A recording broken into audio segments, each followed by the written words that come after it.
Gradually, during that last summer on the farm, so gradually that I hardly noticed it, Albert had begun riding me. We went out over the farm to check the sheep. Old Zoe would follow along behind. I would stop every now and then to be sure she was still with us. I do not even remember the first time he put a saddle on me. But some time he must have done so, for by the time war was declared that summer, Albert was riding me out to the sheep each morning, and almost every evening after his work.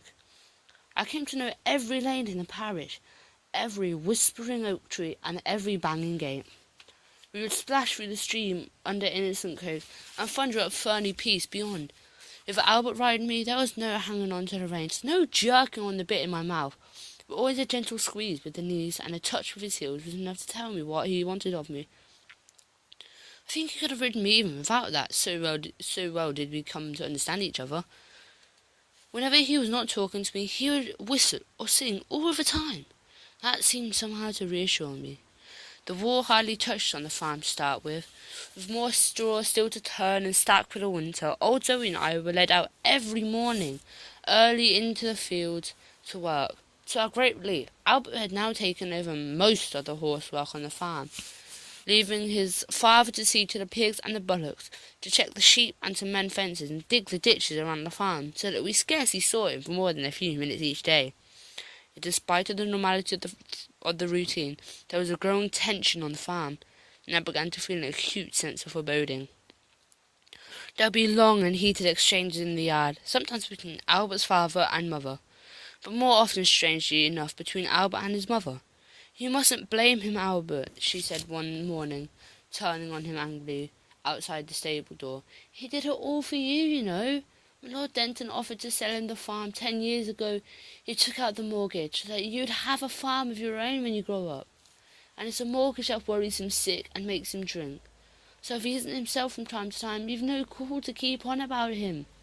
He's not as well as he used to be, and carpeting the work on the farm like he used to. He's over 50, you know. Children don't think of their fathers as being old or young, and it's the war too. The war worries him, Albert. He's worried prices will be falling back. I think in his heart of hearts he feels he should be soldiering in France, but he's too old for that. You've got to try and understand him, Albert. He deserves that much." "You don't drink, mother," Albert replied vehemently, "and you've got worries just like he has. Anyway, if you did drink, you wouldn't get at me as he does. I do all the work I can, and more, and still he never stops complaining that this isn't done and that isn't done. He complains every time I take Joey out in the evening. He doesn't even want me to go off to bell ringing once a week.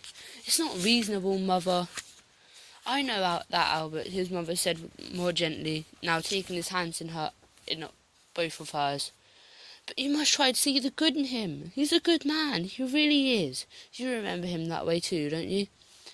"Yes, mother, I remember him like that," Albert acknowledged. "But if only he wouldn't keep on about Joey as he does.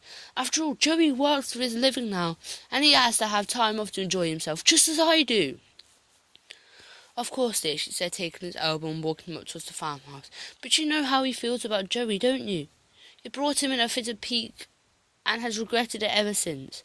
As he says, we really only need one horse for the farm work, and that horse of yours eats money. That's what worries him. Farmers and horses, it's always the same.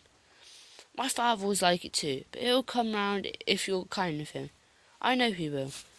But Albert and his father scarcely spoke to each other any more these days, and Albert's mother was used more and more by both as a go-between and as a negotiator. It was on a Wednesday morning, with the war but a few weeks old, that Albert's mother was again arbitrating between them in the yard outside. As usual, Albert's father had come home drunk from the market the night before. He said he had forgotten to take the saddleback boar that they had borrowed to suffer sows and gilts. He had told Albert to do it, but Albert had objected strongly, and an argument was brewing. Albert's father said that he had business to attend to, and that Albert maintained he had the stables to clean out. "It won't take you but half an hour, dear, to drive the boar back down the valley to Thursden," Albert's mother said swiftly, trying to soften the inevitable. "All right then," Albert conceded, as he always did when his mother intervened, for he hated to upset her.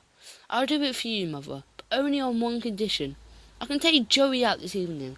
I want to hunt him this winter, and I have to go get him fit." Albert's father stayed silent and thin-lipped. But I noticed that he was looking straight at me. Albert turned, patted me gently on the nose, picked up a stick from the pile of lightings up against the woodshed, and made his way down towards the piggery. A few minutes later I saw him driving the great black and white boar out down the farm track towards the lane. I called out after him, but he did not turn round. Now, if Albert's father came into the stable at all, it was always to lead out old Zoe. He left me alone these days. He'd throw a saddle onto Zoe out in the yard and ride out onto the hills above the farmhouse to check the sheep. So it was nothing special when he came into the stable that morning and led Zoe out.